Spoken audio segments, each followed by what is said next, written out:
Good evening, ladies and gentlemen. Welcome back to the 19th hole. We are live on In Between Media. Make sure you like this video, subscribe to the whole damn channel, and jingle that bell for notifications. We're done with Florida. It was a great Florida swing. Some of the best array of golf courses on the PGA Tour. We got a Texas two-step before we hit the Masters in a couple weeks. We got the TC, the Texas Children's Houston Open in Houston, Texas. We're going to hit it right after this.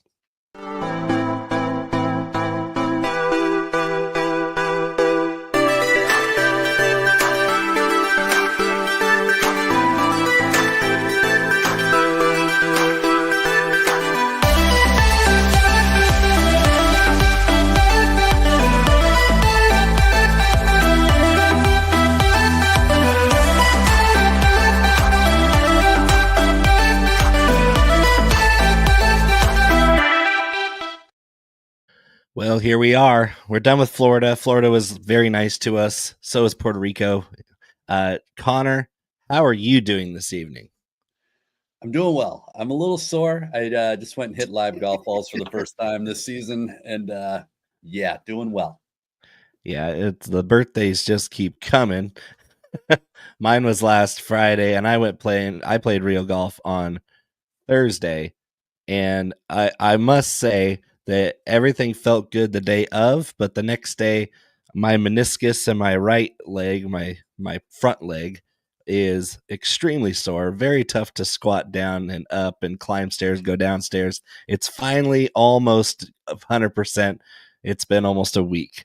I give a small shout out to one of our listeners who's actually recovering from a torn meniscus. Speaking of that, Mr. Tim Welch, if he's listening, I think he's on lucky week number 12 rehabbing. Oh, yeah. Luckily, mine, I think, was just sore from the first 18 holes I played in a year and a half, maybe. So, yeah, I think it's just a combination of things, but I had a pretty decent round. Did you at least play well when you were hitting your new sticks out there? Yeah, what's crazy is I hadn't done a fitting in probably 15 years, and I was a little skeptical. I was 1 degree flat was what they told me I needed. So yeah. I went ahead and trusted the fitting, and I went from hitting a high draw to a high fade. So, and it is a fade. It's not a slice. So like, I'm okay with it, but it just goes to show you how hooded that club was at address. And I didn't even know it. You got to lean into your Scottie era now with that the butter cut. Yeah. So yeah, the red dot pings that's the 1 degree flat. That's the same as I have. And before that, when I was shorter, before I grew, I was 2 degrees flat. And then I grew a little bit. So maybe you just got a little shorter in your age, and went from a standard lie angle to 1 degree flat. I certainly, I can tell you in high school, I played ping ISIs, and I was a green dot, which is 2 degrees upright. Okay. And that's how much my posture, my height, my fat, everything has changed over the You're starting to hunch. Yeah. The shoulders are slumped. I was out there. There were a bunch of high school kids out on the practice tee, and I'm just sitting there like, what am I doing? I got my gut hanging over my belt and just looking good. You're having a lot more fun than they were. I look a lot better than they do. I don't know what's up with kids' style nowadays. Yeah, they don't have any. That's right. No style, no bills to pay. I get it. It goes hand in hand. Yeah. Yep. It was like I said, a lot of sweatpants, a lot of floppy ass hair. It was out of my element. Yeah, no, I can't do that. Not in public. All right, so let's jump right in. Are you drinking anything? I didn't even grab myself a beverage. I was just so disheveled getting off work and changing into something comfortable. Yeah, a friend gifted me this Keeper's Heart. I've never had it. A little Irish American bourbon mix type of deal. I think it's out of Minneapolis, if I remember right. But so far, so good. Coughlin Distillery. Yeah, soon to be. I'm enterprising. There you go. All right. Well, yeah, I don't have a beverage yet, but maybe I'll hit it in just a minute. Let's get into the news. So we got some news to get over. The world of golf is ever evolving. We're coming up on the first major of the season, and we just finished up with another exciting tournament in Florida with some old names with some new form.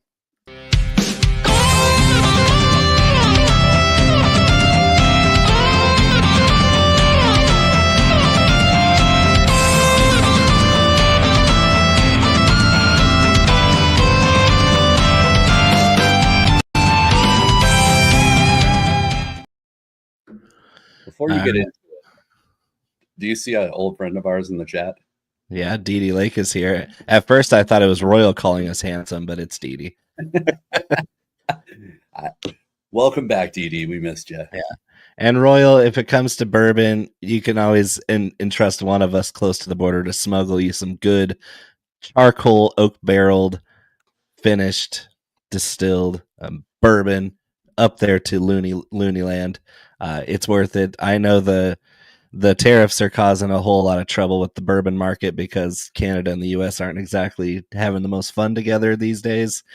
But I think it'll come to pass, and we'll get your bourbon back up there where you deserve. You deserve to have a nice warm glass of bourbon. I see a couple of Busch Light drinkers. Our boss Seth is in there. Dee's drinking Busch Light. Our fearless leader, Chelsea from Sioux Falls is there. She's probably drinking Busch Light. Yep, there she is. All right, shout out to everybody, especially Dee, who thinks we're handsome. Royal agrees. He didn't say that Dee was wrong, so that's good. In the news, we have to Viktor Hovland go the spoils. Our favorite Norwegian from Oklahoma State found himself some game after 3 consecutive missed cuts. Granted, they were elevated tournaments, tough fields, tough courses. He had missed 3 cuts in a row coming into the Vaslpar. It doesn't seem to matter if you got a guy that talented that finds something clicking, making all the putts, hitting all the best approach shots. We saw some vintage Viktor Hovland, and he wins the Vaslpar by a shot over another favorite of the show, Justin Thomas. It was pretty much JT's to win until he hit the snake pit. And unfortunately, he was snake bit. It was not great for JT once he hit the 16th, which is aptly named Moccasin, the water moccasin, one of the deadliest snakes in the South. He bogeyed 16, very nearly doubled. I think it was an incredible effort to not card a 6 on 16, but he saves bogey. He ends up missing a putt on 17 to bogey. And then Viktor goes out there and starts making birdies rain from the sky, starting on 16, where he hit the best approach shot of the week on 16, inside of 6 feet, made a birdie. That's a huge 2-shot swing on the same hole. If you birdie 16 on Sunday at the Vaslpar, you're probably gaining at least 1.5 to 2 strokes on the rest of the field. That's what happened. He goes out there, makes another birdie on 17, just another incredible approach shot. And then 18th, he kind of played it conservative, had a 2-shot lead. 5 wins the tournament. He plays for 5 and sinks it for 5. We love JT. We love Viktor. It was good to see both of them in great form at the same time, especially in a tournament where the rest of the field kind of looked like a who's who of the United Nations, like all the different flags on the leaderboard. It was pretty interesting. There was a lot of weird guys that popped up at the top at the Vaslpar, but in the end, it was the story of, is JT going to hang on or is Viktor going to catch him? And it turns out that Viktor caught him, and it's a great win for Viktor Hovland, especially with the way his season had been going. I blame you for JT. Honest to God, I jinxed you. I put the kiss of death on JT. The minute you texted me, and all it took was you to be off JT for him to win. I knew it was over for JT. I knew at that moment it was over for JT. I'll take full blame because I felt in my heart that he was going to go on and win. And at that point, he was up by 3. Like it was nobody else was anywhere within range. But as we should have both known, the snake pit is like the witching hour for golf, because we're talking 3rd toughest 3-hole stretch to finish a golf course on the tour. The snake pit is for real. We just saw what could happen there. But Viktor making birdie on 16 and 17, that's what won the tournament. I don't think JT lost this thing. He did what he was trying to do to get to the finish line in the clubhouse with that winning score. It just wasn't enough. Viktor made birdie on 2 extremely difficult holes, and he won that tournament. Yeah, you can't take anything away from Viktor. I mean, I think it's a little bit telling that, his post-round commentary about he still doesn't know where the hell his swing is. I'm not ready to proclaim Viktor Hovland back. I think he played some good golf this week, and I hope he keeps it rolling. Like we're big Viktor fans, and you know, tough break for JT. I you know, he's right there. He's been right there all year, so that's coming. I think the biggest surprise for me, honestly, and you know, maybe it's not so surprising to me because I watch a lot of TGL, but like Billy Horschel being right there in the hunt. I mean, he was not far off, and he's been playing and striking the ball super well. He pulled a bow out there, flipped around. He was up against a tree, didn't have any shot right-handed, so he flips the 9-iron upside down, toe down in the ground, and hits a 123-yard shot. Reaches the green, which it wasn't not even hard, not even easy to hit that green with a regular shot. But he cozied it up there about 30 feet and sank the birdie putt. One of the most incredible second and third shots you're ever going to see anywhere.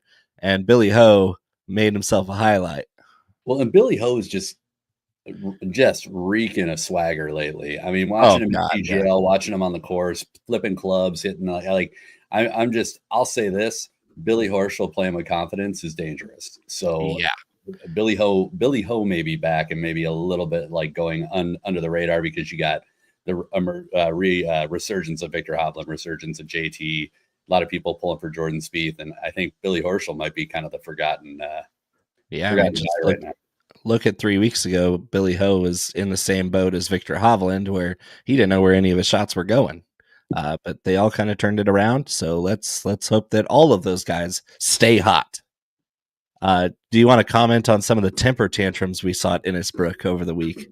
The sprinkler bash from Hadwin. Of course, it has to happen to Adam Hadwin because, of course, it's funny because it's Hadwin who got tackled at the RBC Canadian when he was spraying champagne on Nick Taylor, and then he goes out there, and you know that whatever happens to Adam Hadwin, his wife is going to be chirping at his expense on Twitter, and that's the best comedy. Is Adam Hadwin is a magnet for anything that's ridiculous because, and you know, Jessica's going to be online giving him all the grief, and that's the best part is him smashing that sprinkler out of frustration.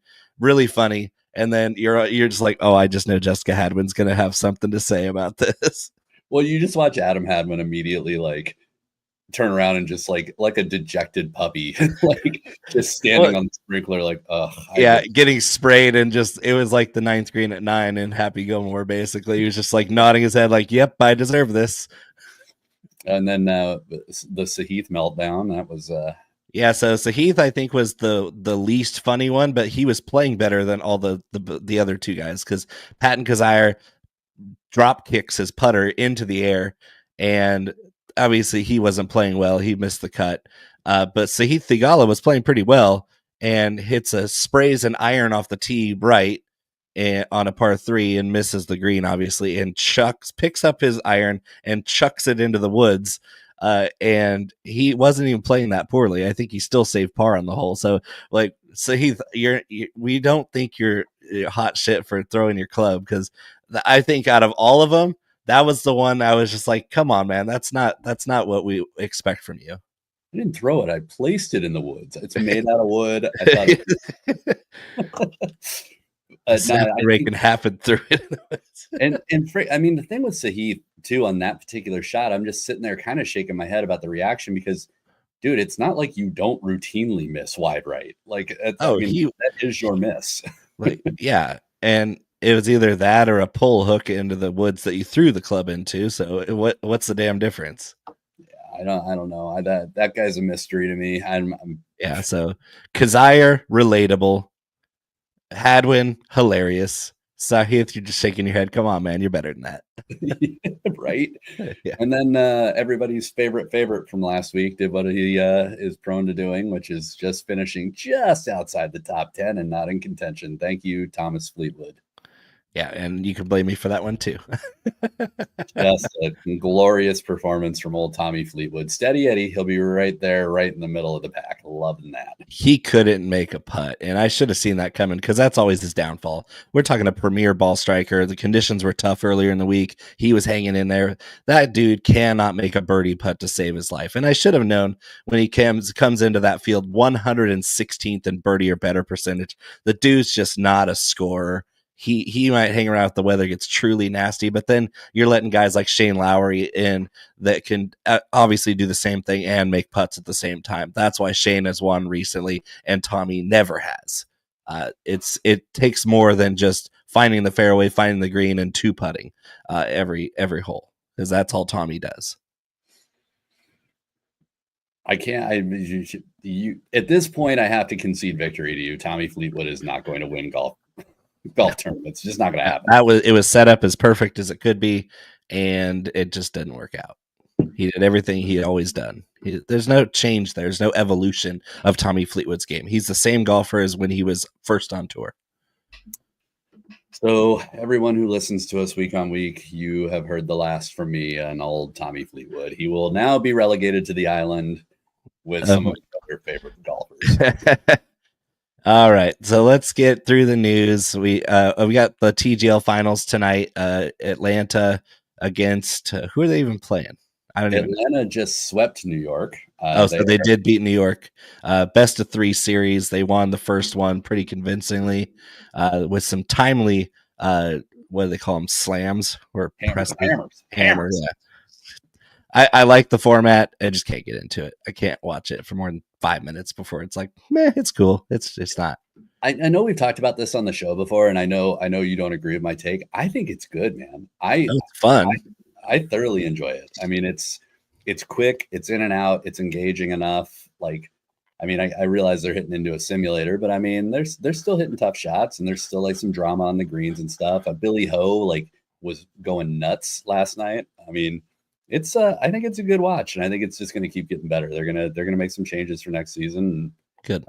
Yeah, I like it. I'm a Boston fan. I don't know if anybody picked up on that over the course. I mean, obviously it's Rory, but they did not win a single match this season. So and of course I was rooting for the Bay, and they got to the semifinals, but that was as far as they could go. We're in a rebuilding phase. Yeah, from year one, we're rebuilding. All right, on to the Texas two-step. We have the Valero next week, but this week you have formerly the Shell Houston Open, now sponsored by Texas Children. Let's hit in. Yeah, let's get to the caddy notes so Conor can tell us about Memorial Park.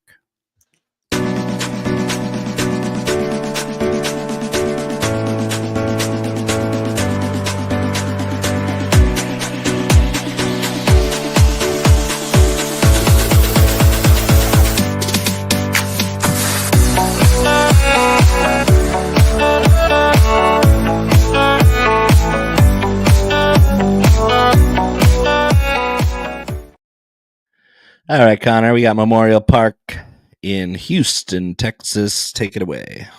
So Texas Children's Houston Open, say that 5 times fast. Memorial Park Golf Course, Houston, Texas. Par 70, 7,475 yards, Bermuda.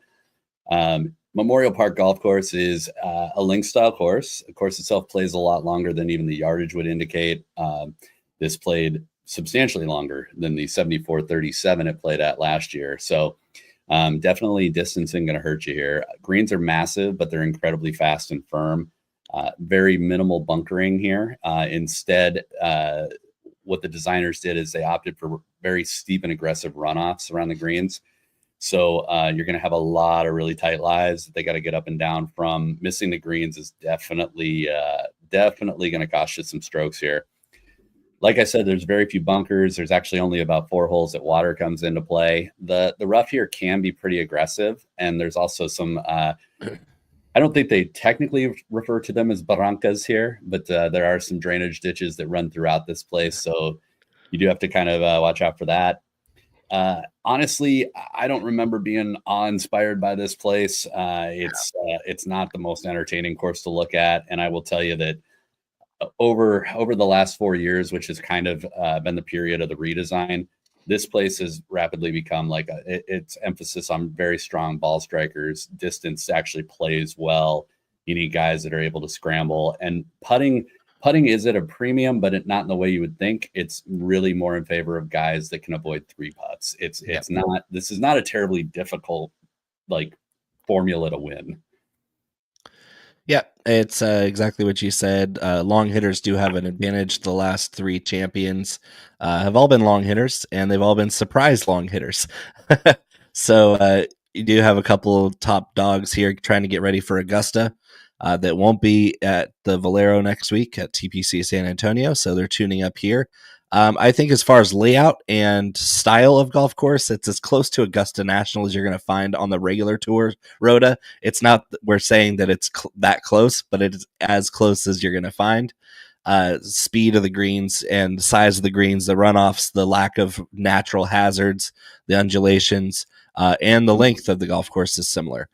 So it's something that we've seen the last couple of years where the top guys that aren't playing at San Antonio will go into Houston and try to tune up for Augusta. Win or lose, they're trying to get a feel for fast Bermuda greens with lots of runoff, as well as winds that peak. It's going to be tricky out there. And 7,400 yards on a par 70, that's a big boy golf course. That is a big, much more than average golf course for a par 70. They have an interesting layout with 5 par 3s, 3 par 5s. Par 3 scoring is huge here because you have a wide array from 155 all the way to 235 on length of the par 3s, and those 3 par 5s they're not easy either. The par 4s are a mixed bag. I think there's some scoring opportunities, there's some tough ones. And overall, it's a decently difficult golf course. It's in the top half of the most difficult scoring averages on tour. So it's not going to be a pushover, but we do consistently now see random guys that we wouldn't necessarily predict to win a golf tournament come out here, drive at 320, and then somehow make enough birdies to win. Yeah, and you were touching on the layout. One thing that is a little bit interesting too, outside of just the format of the holes, but like all of the par 4s here are incredibly long. I think the shortest one is like 490 or something like that. They're all incredibly long. So first hole's 522. Yeah. So to your point, I mean, these are big boy holes. So modeling, like I said, I've already hit on it a dozen times already, but ball striking, driving distance, putting on fast Bermuda, scrambling does come into play here. Par 4 with 500 plus yardage scoring I looked at, and again, that's a good one. And then approach, I looked at approach and then I refined it a little bit with proximities and then some opportunities gained. And the reason I did opportunities gained this week, and I haven't been doing it much, was just to kind of hone in on guys that are knocking it close enough to have good looks at under par scoring. So again, you don't want to miss greens. Guys that knock it close, makes sense. Well, with that being said, let's get into the betting odds with Club Twirls, because there's a guy that's here for the second year in a row that's pretty darn good at hitting it close. What do you say we hit that?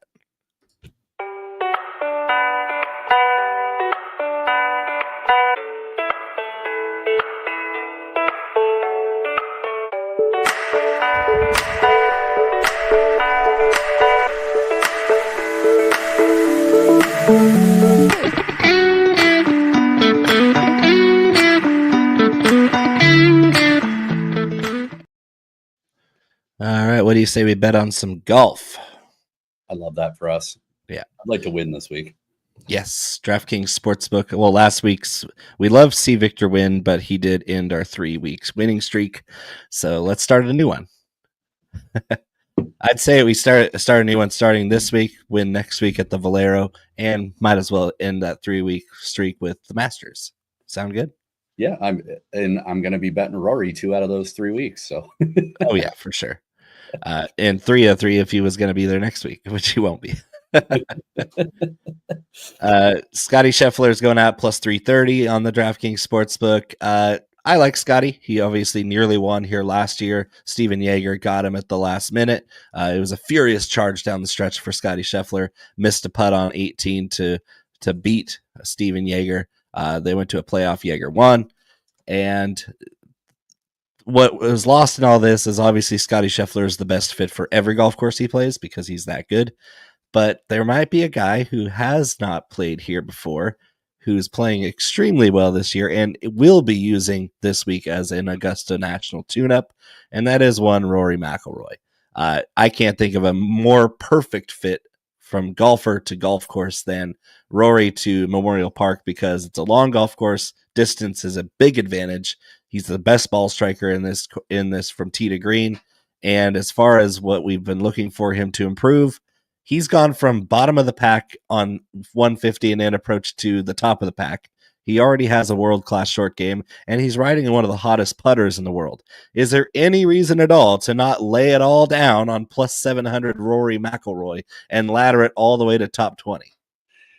None whatsoever, man. Rory is killing it. This is the season of Rory. Rory's going to nail down Augusta. Rory is just everything is coming up Rory. And when you look at what you just mentioned, that putter is on fire his last two starts. He's gained almost an average of 4.8 strokes over the last two starts. And his approach at the Players was unreal as well. I mean, we gained 8 strokes, and the conditions there were not super great all week.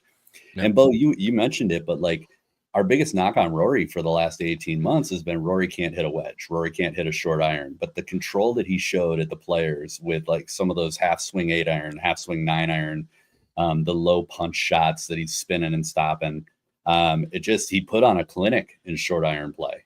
I truly did. And so I love where Rory is trending. Anytime he tees it up for the foreseeable future, I'm laying it down. Yep. Plus 700. Actually not that bad. Thank you, Scottie, for being here. Mm-hmm. I mean, you and I are in lockstep with the favorites.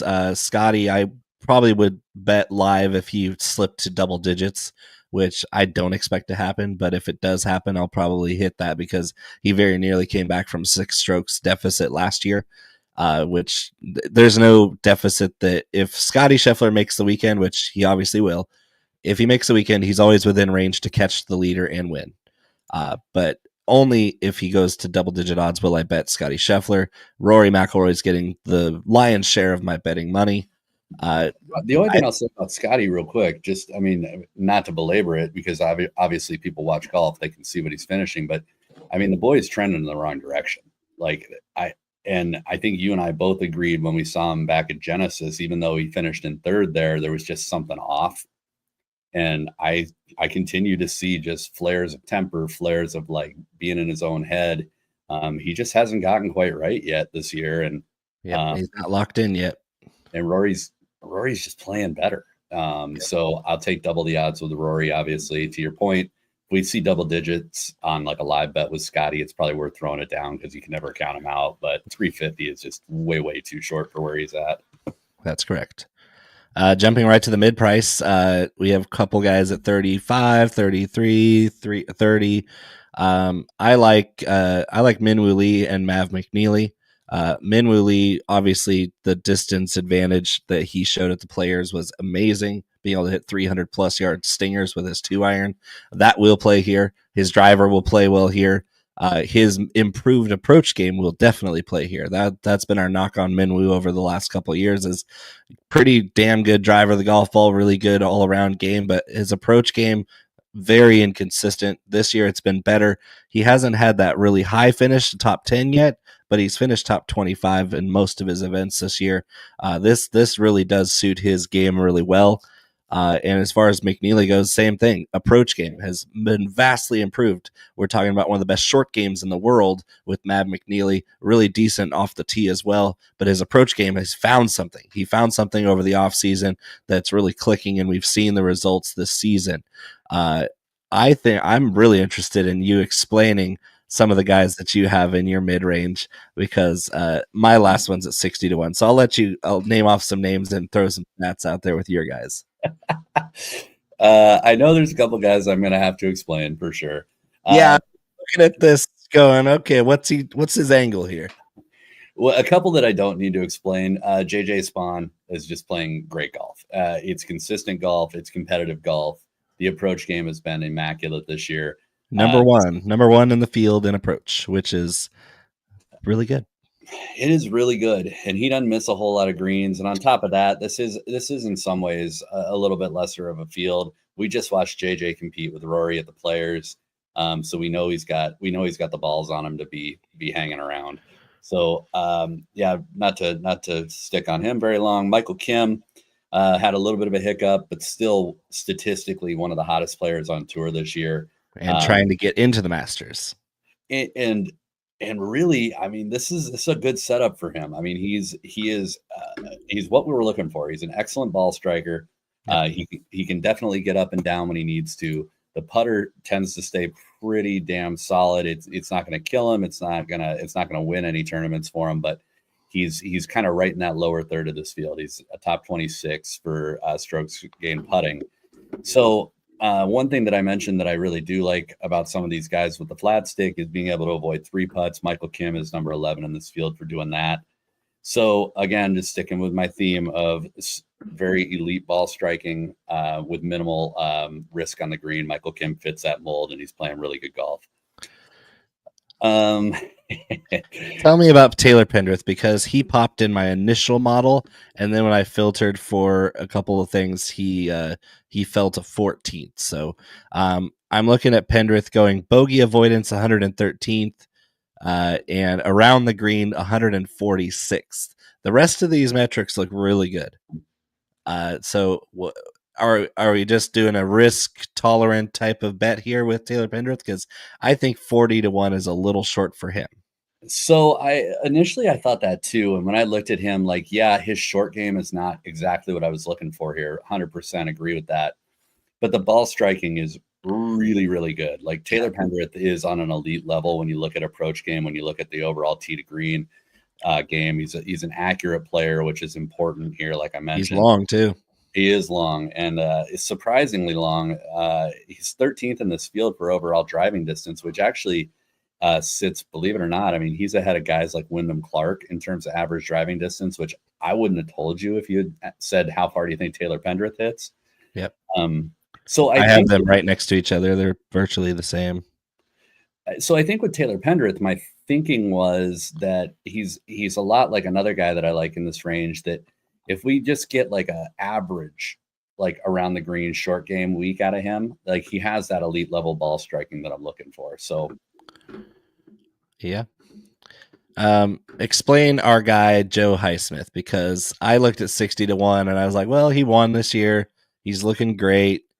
It doesn't exactly scream good course fit for me, but I mean, he's Joe Highsmith. We love Joe Highsmith.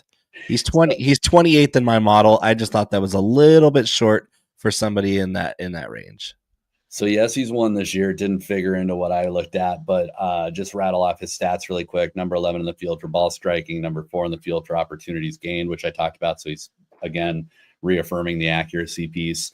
He is very, very good at putting and avoiding 3 putts. He's 17th in this field on fast Bermuda. And then the other thing too is when you look at the approach buckets and get away from just the broad ball striking, Joe Highsmith is in the top 17. 17 is actually his worst approach bucket. But he's in the top 17 for every approach metric. So he's not the longest guy. And he's a little bit volatile around the green, but he doesn't miss greens. So I'm not terribly worried about it. So it's kind of an unknown with him. I know he's kind of had some ups and downs this year, but I thought that number was pretty good around guys like Alex Smalley, Mackenzie Hughes. So sure, yeah, that I agree. I already keyed up a beer bet, and I never thought I would say this, but I'm going to be against my guy Kurt Kitayama in the beer bet, because I'm going to put him up against Max Grazerman, who rates out extremely well in my model. And Kitayama doesn't do bad here, but I know you're overlooking the putting metrics because this guy has not made a putt all year. Still, he was dead last week because he couldn't make a putt. He also is spraying the ball everywhere at the Vaslpar, which you can't do. +9 after 2 rounds. Not great, Bob. So explain yourself on thinking that this golf course, which does figure into line up with his style of play, can he make any putts and get the ball rolling? Because if this guy, Kitayama, sees the ball fall in the hole a few times, we could be looking at a big resurgence. Why this week, though? It's the elite ball striking profile. When you look at Kurt Kitayama, especially when you look at Kurt Kitayama on long distance approach, his long iron game and his ability to shape shots is honestly probably second to none in this field. He's very underrated, I think, when it comes to that. I think people that watch him and know would tell you that he's an amazing shot shaper. especially with long irons. But I don't think that always comes through in the stats. It certainly doesn't come through in his finishing position. So I think he's going overlooked here. To your point with the putting, I think the thing with Kitayama that is really frustrating is he is just flat out bad at putting. Yeah. But we just need him to be a little less bad. And we just need to make something. His ball striking can absolutely make up for it. And he's someone that when he is hot, he sticks the ball pretty close typically. Like he does. I think, and he's number 2 in this model over the last 24 for opportunities gained. So the scary thing is that his putting is so bad he doesn't convert them all the time. But but it's just a field play with him. I think that he can get hot here. The ball striking speaks for itself. So a little bit of risk on that one. But again, if you look at the guys around him, I think 65 is pretty good for a guy who's won on tour. Yeah. I agree with that. I just think Max Graceman's the polar opposite of Kurt Kitayama stylistically. Not a good approach player, but good off the tee, great short game, and one of the best putters in this field. Graserman's a birdie-making machine, and that's where Kitayama has struggled to make birdies, because if you don't make putts, guess what? There's no birdies on the card. Graserman's making tons of birdies because he can make putts. He's also avoiding bogeys because he makes putts. Top 5 in 200-plus proximity, 9th in bogey avoidance, 7th on par 5s, 6th in driving distance, 33rd in putting. This is a solid guy that just kind of struggles on approach at certain distances. Over 200-plus, this guy's golden. But inside of 200, he's kind of struggled to hit it close. But everywhere else, we've seen Max Graserman really flourish this season as kind of that mid-range option. I really think that he's gonna finish better than Kitayama. I'm gonna get a nice beer out of this one. I will take that bet. I like Graserman.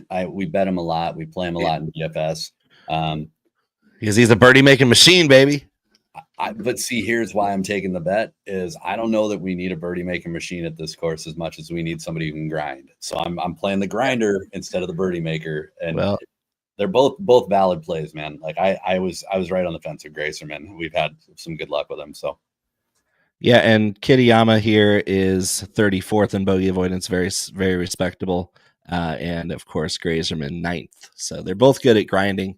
I just think that Graserman has a little bit more of that upside factor. But if Kitayama sees some putts go in, that upside goes right back to where it was because he's good everywhere else. Yeah. All right. I'm with you. No, not a lot of argument there. We have officially kicked Conor off of the Carl Phillips fan club. He's out. He's not betting Carl Phillips this week. He's going with 2 old timers, some elder statesmen that we both love. He's going with Gary Woodland and Charlie Hoffman. Not bad. They both obviously do well. They have the experience. And Gary Woodland, of course, fits this golf course perfectly because he's just like Kitayama, older. Great long iron, great long hitter, shapes the ball well, just can't putt. So there you go. Triple digit odds on Gary Woodland, who has a great long distance approach game. I mean, dude, you get Gary Woodland on a big boy course, and he does big boy things. 120 to 1, $5. I mean, I've done infinitely dumber shit with $5. You've done dumber shit with $5 today. That's true. So I'm going with Carl Phillips back to the well because he's a long hitter. He hits the absolute tar out of the ball. And he's got enough talent to make hay here. If he gets a little hot with the flat stick, which is what we've been hoping for all season, then Carl Phillips is a great play here, 120 to 1. A little shorter than we've seen him up and coming, but he's getting a little more steam each week, thanks to us and some other shows. He's not a mystery player anymore. So 121 is still really good odds for a guy of his talent. Going back to the well with Kevin Roy because metric-wise, this guy is a darling on the stat sheet and upside coming out his ears. So I like Kevin Roy at 150 to 1. I'm going to throw a little bit on Danny Dynasty Dimes Walker. Danny Walker, who was added to the field Thursday morning a few weeks ago when somebody got sick. I believe it was Viktor. It was Viktor that got sick, and Danny Walker came in at the lot. He was in the parking lot of the golf course at 7:00 on Thursday morning, got the call that he was in the field, not only makes the cut, but pushes for a top 10 finish. very impressive what I've seen from him, and he's actually rating out pretty well for me here. So Danny Walker 200-1. And why not go back to the Mao dynasty? William Mao 400-1. Get out of town. I love that number.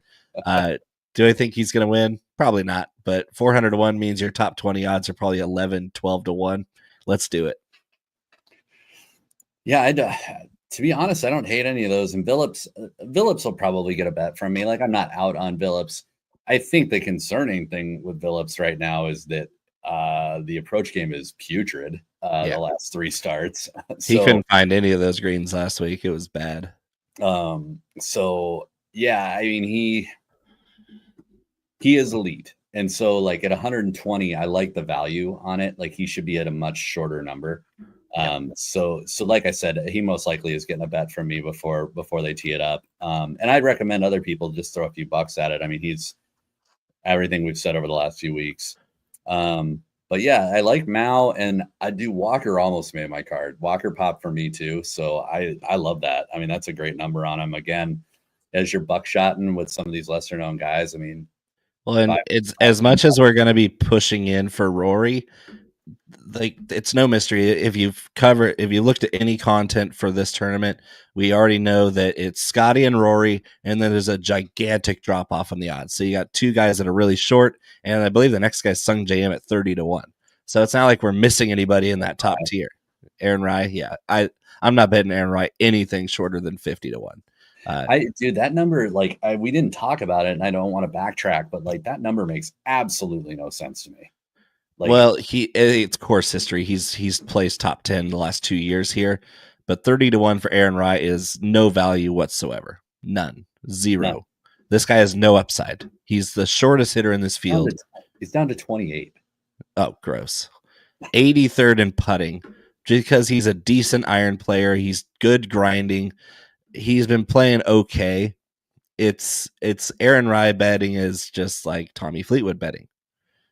It's at least Aaron Rai's won something in the last few years where Tommy hasn't, but they're the same damn player. It's gross. Aaron Rai's gonna be out there hitting 260-yard drives on this golf course, and he has to be perfect with his irons to do what he did the last 2 years.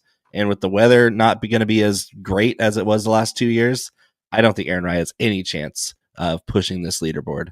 Not with Rory and Scottie in the field. That's a ridiculously short number. No, that's exactly what I was thinking. Is like, yeah, he might be, stat-wise. He's also one of the least entertaining golfers to watch on TV. He's very slow, very methodical. Everything he does is just slow. He does nothing with urgency. He hits no exciting shots. He is the most boring player I've ever seen. I don't know. I've watched Patrick Cantlay enough times. Hey, I don't mind Patrick Cantlay because at least he's good. But yeah, no, honestly, I'll probably buckshot a couple of deep guys. I'll probably tail you on a couple of the deep guys, but I know you and I talked. This is not like my most adventurous card this week. I'm spending a lot of money on Rory. Hey, let's go. Let's get some more wins. So who's going to win this thing? What's the final score going to be before we get to the hat and make Tim happy? I mean, it's the obvious, but I mean, I feel like besides Rory, who are you throwing some extra coin behind? Besides Rory, I actually may. I don't know. I'm Michael Kim probably is my next heaviest investment. I'm actually, again, it's a minimal bet, but Woodland's going to get probably more than the typical $5 buckshot. I think Woodland actually has a really good chance to compete on this course. We love Gary on the show. We love Gary. And if Gary wins, that would be an all-time celebration. 100%. But I think real world upside, that doesn't require everything to fall in line.